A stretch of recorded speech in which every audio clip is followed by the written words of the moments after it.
dekat kedai pam minyak buat nasi padang. Oh, ini memang banyak untuk orang pekerja-pekerja lah. Driver-driver pit stop, nama kedai dia pun pit stop. So, ini tempat orang lah. Orang boleh apa?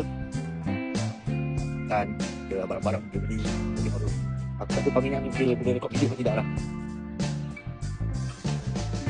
Dia tarik kopi kau. Tengok tu.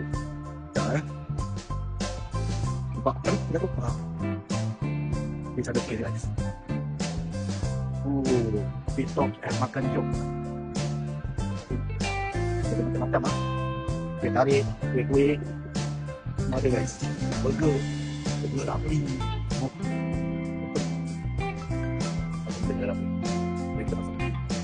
Kita masuk.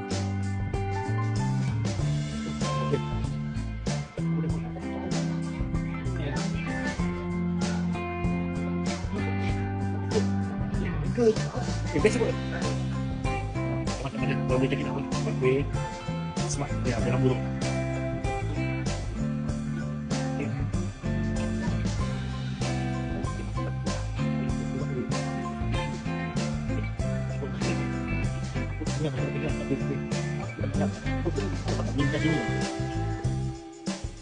Ini dia tak boleh driving malam, balik mancing ke yang tengah bekerja, korang boleh jalan sini. Dia cakap apa? Kuih dia. Air tu. Sampai guys nampak ni. Diorang beli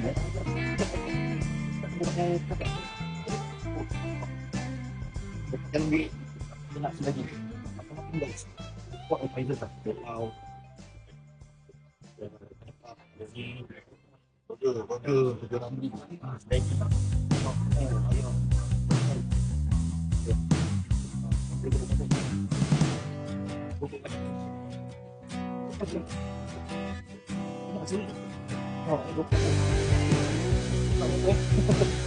Kalau tak ada penting apa?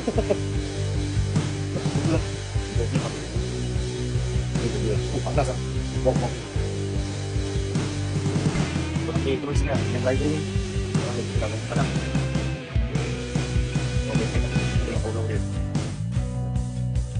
Aku baru tak tahu ni. Aku pun buat review sudah penting. Mau ikut ada berapa? Jauh lah.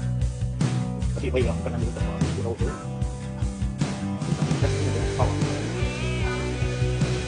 Orang nampak baik tak tahu ada tempat. Ini kita di sini lah. Dia makan kat ni nak lah, apa? Ada orang kat ni. Ini sih ada. Dia berapa benda?